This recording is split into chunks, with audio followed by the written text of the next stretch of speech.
জনাব তারেক জিয়া, আপনি স্পষ্ট করুন আপনার বিবেক এবং মুখ কোথায় বর্গা দেওয়া আছে?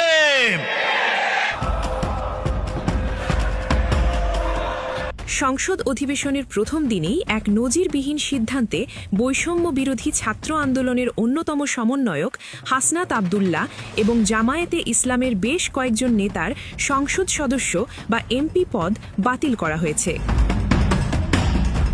আজ বিকেলে রাষ্ট্রপতির আদেশক্রমে সংসদ সচিবালয় থেকে এ সংক্রান্ত একটি প্রজ্ঞাপন জারি করা হয়।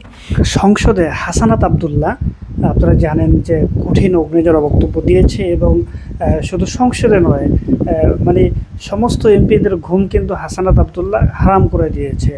ইতিমধ্যে আপনারা তার বিভিন্ন তার এলাকার একজন এমপিকে কী দেওয়া হয় বরাদ্দ, তো সব মিলিয়ে একজন সৎ ব্যক্তির বিরুদ্ধে ষড়যন্ত্র থাকবেই, এটা স্বাভাবিক। কিন্তু হাসনাত আব্দুল্লাহ যদি থেমে যায় এই যে পরিকল্পনার, অবশ্যই থাম্বনেল থেকে বুঝতে পেরেছেন যে এমপি হাসনাত আব্দুল্লাহকে মানে তার এমপি থেকে মানে তার পদ কেড়ে নেওয়ার ষড়যন্ত্র চলছে। ইতিমধ্যে আপনারা শুনতে পেয়েছেন কিনা জানি না, তো পুরো ভিডিওটা দেখলে বুঝতে পারবেন আপনারা। তো বেশি কথা না বলে আমরা আপনাদেরকে মূল ভিডিওতে নিয়ে যাচ্ছি। তো স্ক্রিন থেকেই আপনারা সরাসরি বিষয়টা দেখতে থাকুন। চলুন। জনাব তারেক জিয়া, আপনি স্পষ্ট করুন আপনার বিবেক এবং মুখ কোথায় বর্গা দেওয়া আছে? গত দীর্ঘ 17 বছর বিএনপি জামাতের অসংখ্য নেতাকর্মী গুম হয়েছে, খুন হয়েছে এই রাষ্ট্র ব্যবস্থা সংস্কারের জন্য।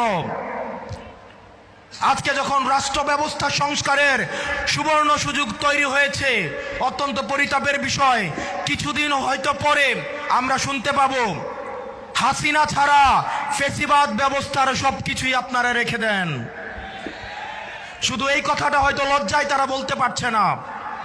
হাসিনা ব্যবস্থার বিচার ব্যবস্থা ভালো, হাসিনার পুলিশ ভালো, হাসিনার প্রশাসন ভালো, কেবলমাত্র হাসিনাই ভালো না।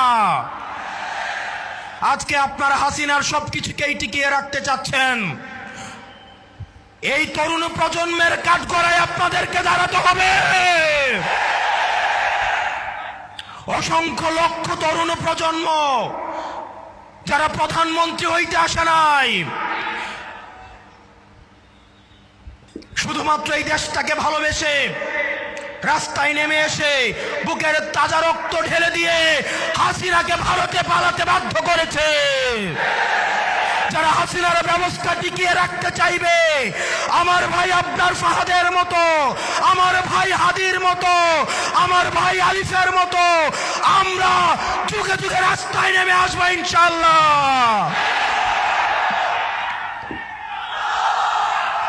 বাংলাদেশ স্পষ্টত এই দুই ভাগে বিভক্ত। এক ভাগ গোলামীকে বরণ করার জন্য প্রস্তুত হচ্ছে, আরেক ভাগ আজাদির পক্ষে অবস্থান নিয়েছে। এক ভাগ ভারতীয় আধিপত্যের কাছে মাথা নত করেছে, আরেক ভাগ ভারতীয় আধিপত্যের বিরুদ্ধে বিদ্রোহ ঘোষণা করেছে। আমরা জানি আমাদের পথটা লম্বা, আমাদের এই লড়াইটা অনেক দীর্ঘ।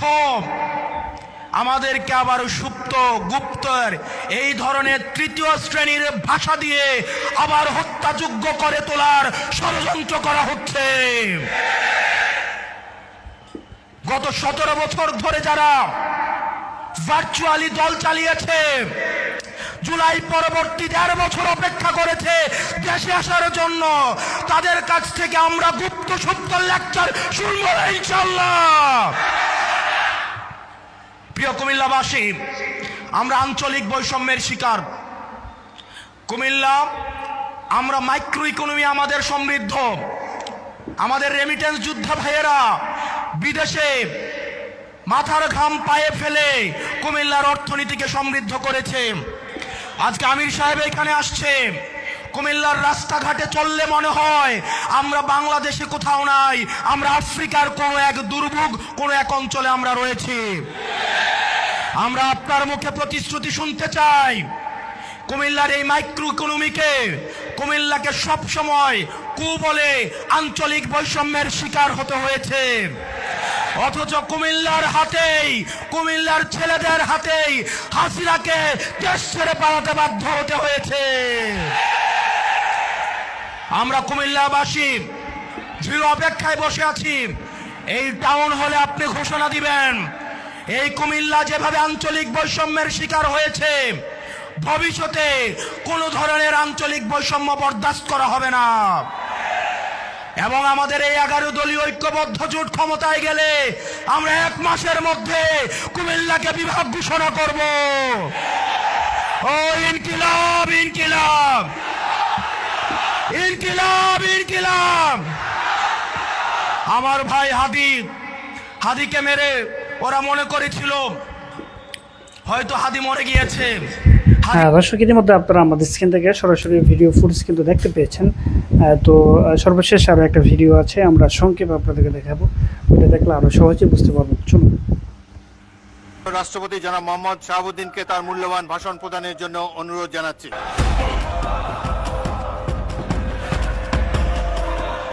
সংসদ অধিবেশনের প্রথম দিনেই এক নজিরবিহীন সিদ্ধান্তে বৈষম্য বিরোধী ছাত্র আন্দোলনের অন্যতম সমন্বয়ক হাসনাত আবদুল্লাহ এবং জামায়াতে ইসলামের বেশ কয়েকজন নেতার সংসদ সদস্য বা এমপি পদ বাতিল করা হয়েছে। আজ বিকেলে রাষ্ট্রপতির আদেশক্রমে সংসদ সচিবালয় থেকে এ সংক্রান্ত একটি প্রজ্ঞাপন জারি করা হয়। সংসদ ভবনে আজ নতুন মেয়াদের প্রথম অধিবেশন শুরু হওয়ার পরপরই এই ঘোষণা আসে।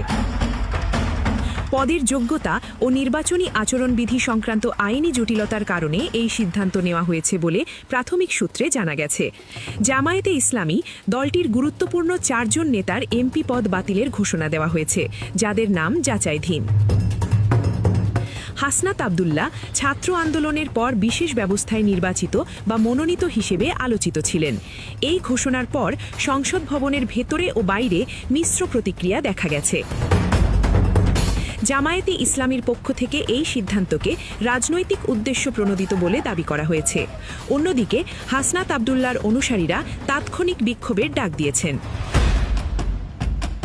সামাজিক যোগাযোগ মাধ্যম এবং কিছু অখ্যাত পোর্টালে দাবি করা হচ্ছে যে সংসদ অধিবেশনের প্রথম দিনে রাষ্ট্রপতি হাসনাত আবদুল্লাহ এবং জামায়াতে ইসলামীর কয়েকজন নেতার এমপি পদ বাতিল করেছেন।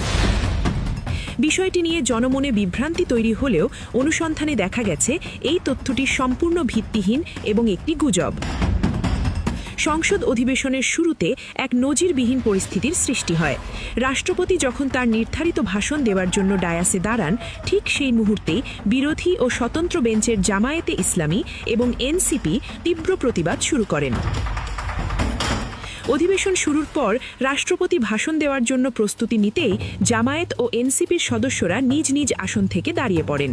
তারা বিভিন্ন দাবি সংবলিত প্ল্যাকার্ড হাতে নিয়ে ডায়াসের সামনে চলে আসেন এবং উচ্চস্বরে স্লোগান দিতে থাকেন। রাষ্ট্রপতির উপস্থিতির বিরোধিতা করে তারা সংসদ কক্ষের ভেতরেই বিক্ষোভ প্রদর্শন করেন। বিক্ষোভকারী সংসদ সদস্যদের হাতে থাকা প্ল্যাকার্ডে বিভিন্ন রাজনৈতিক ও প্রশাসনিক ইস্যুর প্রতিফলন দেখা গেছে। তাদের মূল আপত্তির জায়গাগুলো ছিল জামায়াত ও এনসিপি সদস্যরা রাষ্ট্রপতির ভাষণের শুরুতেই তার অবস্থানের বৈধতা বা নির্দিষ্ট কোনো প্রশাসনিক সিদ্ধান্তের প্রতিবাদে স্লোগান দেন। স্লোগান ও হট্টগোলের কারণে সংসদের স্বাভাবিক কার্যক্রমে বিঘ্ন ঘটে। স্পিকার বারবার সদস্যদের শান্ত হওয়ার এবং নিজ নিজ আসনে ফিরে যাওয়ার অনুরোধ জানালেও বিক্ষোভকারীরা তাদের প্রতিবাদ চালিয়ে যান। এই উত্তপ্ত পরিস্থিতির মধ্যেই রাষ্ট্রপতি তার ভাষণের কিছু অংশ পাঠ করার চেষ্টা করেন, তবে হট্টগোলের কারণে তা বারবার বাধাগ্রস্ত হয়। রাজনৈতিক বিশ্লেষকদের মতে রাষ্ট্রপতির ভাষণের সময় এ ধরনের সরাসরি বিরোধিতা সংসদীয় ইতিহাসে এক বিশেষ সংঘাতপূর্ণ পরিস্থিতির ইঙ্গিত দিচ্ছে। শেষ খবর পাওয়া পর্যন্ত বিরোধী সদস্যদের এই আচরণের প্রতিবাদ জানিয়েছেন সরকারি দলের সদস্যরা, যা নিয়ে সংসদে উত্তেজনা বিরাজ করছে। আরও জানতে চোখ রাখুন ডেইলি নিউজ 36-এ। আমার ছেলের সবচেয়ে বেশি যে কথাটা মনে পড়ে, ও গুলিবিদ্ধ হওয়ার ঠিক 10 মিনিট আগে সে বলছিল জাতির পিতা ইব্রাহিম শেখ মুজিব কোন ঘোড়ার ডিম। সে তখনই শেখ মুজিবকে অস্বীকার।